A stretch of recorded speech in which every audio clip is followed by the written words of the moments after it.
বলে দিয়ে এই ভিডিওটার সাথেই জুড়ে দিই, সেই যে বলছিলাম না, সেই যে কাশ্মীরে, সেই যে যেইবার ওই বাড়িয়ালি ছেলের বউয়ের সাথে বৌমার সাথে গেছিলাম, তো সেই সেই যে মানে ট্যুরিস্ট গাইড বলো, ড্রাইভার বলো, যাই বলো, সে তার নজর প্রথমে তো আমার দিকেই ছিল, কিন্তু হাসি ঠাট্টার বেশি তো আর কিছু পাওয়ার না আমার দিয়ে।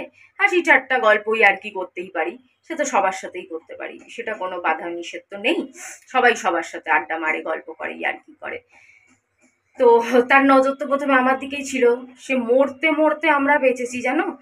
বসেছিলাম মনির সামনে, আমি পেছনের জানলার এই দিকটাতে, মানে এটা কিভাবে বলবো, ড্রাইভার তো ওই দিকটাতে, মানে ড্রাইভার ধরো এই দিকটাতে, আমি এই দিকটাতে, আর তার পাশে ও, ওই ওর নামটা আমার, ওর নাম কি ছিল আমার না নামটা মনে পড়ছে না, ওই মারোয়ারি যে বৌমা ছিল ওর নামটা পরে মনে করলে, নিশা নাকি নিশা, নিশা এরকম একটা কিছু ছিল। আর ওই ওই জানলার ধারে ওর বর। তো এবার ড্রাইভার কি করলো, লুকিং গ্লাসটা এমন করলো ওইখান থেকে ওইখানে পেছন দিকে খালি দেখছে, খালি দেখছে। তো একটা টাইমে আমারও চোখ পড়ে গেছে, আমি প্রথমে তো বুঝতে পারিনি, পরে হঠাৎ লুকিং গ্লাসটা ঠিক করে কি করতেছে রে বাবা। তারপর কেননা এরকম অভিজ্ঞতা অনেক সময় অটো ফটোতে এদিক ওদিক তো হয়েছে, ট্যাক্সি ফ্যাক্সিতে, তাই কেউ যখন লুকিং গ্লাসে হাত দেয় অটোমেটিক দেখবে চোখ চলে যায় যে লুকিং গ্লাসে হাত দিয়ে অ্যাকচুয়ালি কি করছে, পেছনের গাড়ি দেখার জন্য বন্দোবস্ত করতেছে না অন্য কিছু দেখার বন্দোবস্ত করতেছে। তো চোখ চলে গেছে, তারপর তো যেটা বোঝার বুঝেই গেছি। ওই তাকাতে তাকাতে একটা টাইম এমন কাণ্ড হয়েছে, মানে এইটুকুনি, এই কথা আগেও বলেছিলাম আগের ভিডিওতে যাদের মনে আছে, এইটুকুনি চুলের মতন জায়গা, তলায় খাদ, মানে এমন ভাবে ব্রেক চেপেছে, মানে আমরাই হুড়মুড়িয়ে ওইদিকে, মানে ড্রাইভারের দিকে চলে যাওয়ার জোগাড়। আর আরেকটু হলে মনীষের সামনের যে ড্যাশবোর্ডের ওখানে যে কাঁচ রয়েছে ওখানে লাগতো, মানে সামনে গাড়ির সামনে যে কাঁচ রয়েছে, কি স্ক্রিন, দূর আমি সব ভুলে যাই, আমার এই ভুলে যাওয়ার রোগ সব, মানে জলের মতন মুখস্থ ছিল যখন ড্রাইভিং শিখতাম, সব এটার নাম কি, ওটার নাম কি, লুকিং গ্লাস, অমুক তমুক, সমস্ত কিছু নাম মনে ছিল, ভুলে গেছি, দেখেছো। তো যাই হোক, তো এই কাণ্ড, মরতে মরতে বাসাই, সে ভাবলাম এইটাও বলে দিই এর সাথে। সেদিন পুরোটা বলা হয়নি, আরো হয় ওর মধ্যে অনেক গল্প আরো আছে ওই কাশ্মীরের গল্পে। Good morning, good morning. ইউটিউবে অনেকে মানুষের সাথে ডাইরেক্ট শত্রুতা করে, অনেকে ইনডাইরেক্ট শত্রুতা করে, কেউ শত্রুর বেশে শত্রুতা করে, কেউ বন্ধুর বেশে শত্রুতা করে, সেটা ইউটিউবে না, এটা বাস্তব লাইফে তো অবশ্যই। তো এটা থেকে আমি অপরিচিত নই, আমি কেন, কেউই অপরিচিত নয়, কিন্তু মানুষ চিনতে একটু সময় লেগে যায়, এটাই যা। তো কিন্তু আমি ভালো মতন বুঝে যাই, একটু অল্প সময় লাগে কিন্তু বুঝে যাই আস্তে আস্তে। লাইভেও বুঝে গেছিলাম, হ্যাঁ তাই বলে লাইভ করি না আবার ভেবো না, আজকাল না যত দিন যাচ্ছে জানি না নেটের কি করছে, এসব বড় লোকদের ব্যাপার তো আমি বুঝি না, কি করছে। আগে মানে 2 GB নেট যতটা ব্যবহার করতে পারতাম, এখন মনে হচ্ছে যেন আরো কম ব্যবহার করতে পারছি।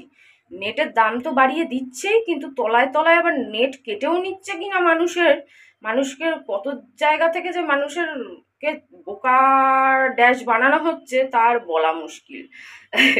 সেসব আমাদের মাথার উপর দিয়ে চলে যাবে ভাই, এসব বড় লোকদের ব্যাপার স্যাপার, বড় বড় বিজনেসম্যান, তাদের কাণ্ড কারখানা কি আমরা আর বুঝি।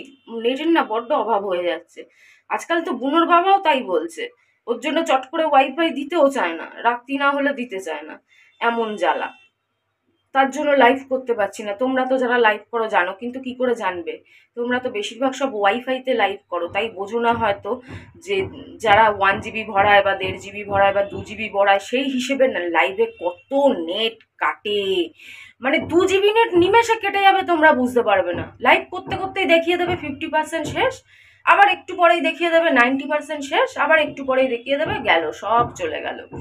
তো এই ভয়ে ভয়ে কি আর লাইভ করা যায়? একটা লাইভ করতে বসলে আমি আর সারাদিনে না নিজের ভিডিও করতে পারবো, না শর্ট ভিডিও করতে পারবো, না কোথাও দেখতে পারবো কিছু, শুধু তো সবসময় মানে নিজের ভিডিও করলেই হলো না, মানুষেরটাও তো দেখতে লাগে, চেষ্টা তো করি রে বাবা, যেটুকুনি দেখতে পারি যার ভিডিও, মানুষেরটাও তো দেখতে লাগে, তাছাড়া দেখতেও তো ভালোও লাগে, শুধু যে দেখতেই হবে, লাইক দিতেই হবে, সেটাও না, দেখতেও তো ভালো লাগে। শুধু কি সবসময় নিজের ভিডিও নিয়ে পড়ে থাকতেই ভালো লাগে? কারোটা দেখতে ভালো লাগে না এটা তো নয়।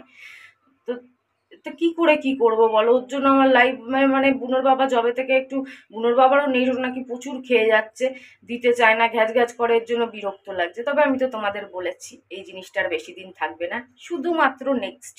আর দামটাও বাড়িয়ে দিয়েছে, ততদিনে যদি কেউ একটু দামটা কমিয়ে দেয় আমার খুব উপকার হয়, সিরিয়াসলি। ওই বাড়িতে লেগেছিল ১,৫০০, এখন নাকি কেউ, আর বিশেষ করে এই ৫ তলা, এখন নাকি ৩,০০০-এর নিচে কেউ তার ফারে কি বলে কি সব কানেকশন ফানেকশন কেউ দিতে চাইছে না। ওটাই হয়ে গেছে। ১,৫০০ হলে তো নিয়ে নেওয়াই যেত, কোনো ব্যাপার না। কিংবা যদি বুনোর বাবার কাছে টাকা থাক, বুনোর বাবারও এখন না হাত প্রচন্ড খালি চলছে কয়েক মাস ধরে। যে বুনোর বাবাও যে ১,০০০টা টাকা ভরবে বা কিছু ভরবে, সেটা বুনোর বাবারও তো কাজে লাগতো। তাহলে তো বুনোর বাবারও নেটটা, ওয়াইফাই যে আমি একা নিয়ে মরবো তা তো নয়, বুনোর বাবাও তো ইউজ করতে পারবে। টিভিও তো চলে আজকাল, কিন্তু তার জন্য টিভি পাল্টাতে হবে, আমাদেরটা স্মার্ট টিভি নয়। তো যাই হোক, তো বুনোর বাবারও চলতো, তো কিছু পয়সা বুনোর বাবা দিলে হয়ে যেত, কিন্তু বুনোর বাবারও তো হাতটা খালি, তাই না? তবে চিন্তা করো না, খুব শিগগিরই কিনে নেবো, অসুবিধা নেই, যেভাবেই হোক। তো এই হলো ব্যাপার, তো মানুষ চিনতে পারি। তো যাই হোক, কালকে একজন কমেন্ট করেছে, আমারই বন্ধু, যে আহ, শান্তনু তো তোমার ভালো বন্ধু ছিল, শান্তনুর সাথে কথা বলতে পারো তো, যোগাযোগ করতে পারো তো। আমি কখন বললাম আমার কোনো বন্ধুর দরকার আছে? আমি কি বলেছি আমার কোনো বন্ধুর দরকার আছে? আমি তো এক এক করে আমার সব বন্ধু বান্ধবীদের থেকে দূরে সরে এসেছি, আস্তে আস্তে আস্তে আস্তে করে দূরে সরে এসেছি। কেন? আমার না দরকার নেই বন্ধু বান্ধবের। কেন? যত মানুষের সাথে বেশি সম্পর্ক রাখবে তত ক্যাচাল বাড়বে, তত ক্যাচাল।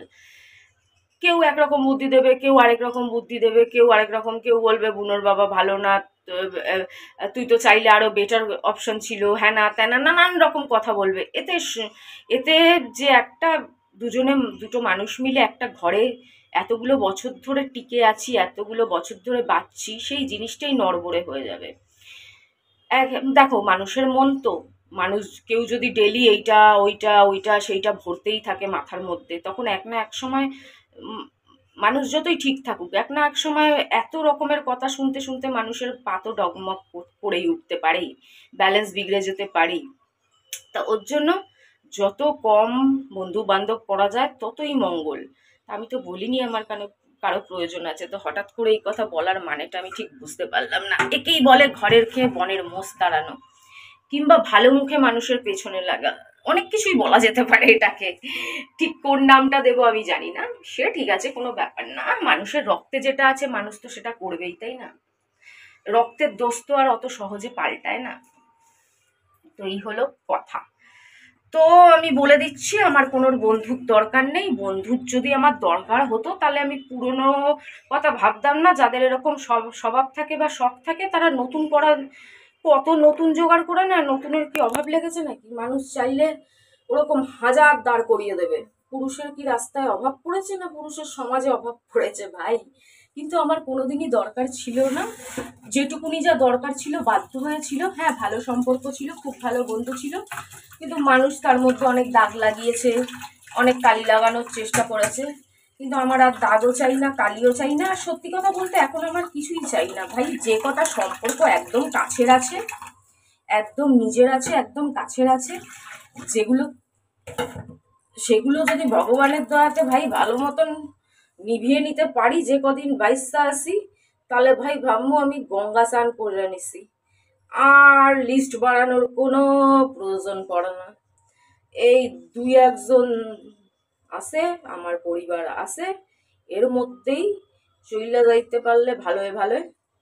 হ্যাঁ, আবার আরেকজন কমেন্ট করেছে কি, রাজীব কোথায় গায়েব হয়ে গেল? আরে ভাই, রাজীব কোথাও গায়েব হয়ে যায়নি। ও আর কোথায়, ওই মালটা আর কোথায় গায়েব হবে? ও গায়েব হয় না, ওকে আমি গায়েব করে দিই। মানে মাঝের মধ্যে আমার জিন্দেগি লাইফ থেকে একটু কাটছাট করে দিই। সেটা ওর স্বভাবের জন্য, নিজের ইচ্ছায় তো আর করি না, ওর দোষের জন্য। কদিন আগেই তো কথা হলো, বললাম না, ফোন করেছিল। কথা শুনে মনে হলো মন প্রাণ দিয়ে দেখা করার জন্য মরে যাচ্ছে, মন প্রাণ দিয়ে। কিন্তু সেটা তো হওয়ার না। আমার তো কিছু, আমি তো কিছু বলেই দিয়েছি। কিছু কন্ডিশন আছে। আর কন্ডিশনটা তো বাজে মানে বেবুনিয়াদ নয়, কন্ডিশনটা তো বেবুনিয়াদ নয়, তাই না? আবার নতুন করে বলে আর কথা বাড়াচ্ছি না, তোমরা জানোই যে আমার যে দাবিটা সেটা বেবুনিয়াদ দাবি না। এত বছরে দুটো দিন, তার উপর একটু গাড়ি চালাতে যদি ওনার কষ্ট হয়, মানে কি বলবো। আর আর ওই পুরোনো কথা বলে লাভ নেই, তোমরা সবই জানো কতবার ওর সাথে এরকম করেছি। তোমাদের ভালো মতন মনে আছে যখন আমি জিম ফিম করতাম, প্রায় 1 বছর 1 মাসের মতন কথা বলিনি। 1 বছর 1 মাস কোনো সম্পর্ক ছিল না। ওই 1 বছর 1-1.5 মাসের মধ্যে কথাও বলিনি, দেখাও করিনি, কোনো মেসেজ না, কিছু না। তো এখন তো সবে মাত্র 1 মাস হয়েছে। 1 বছর 1 মাস হতে এখনো 1 বছর দেরি আছে।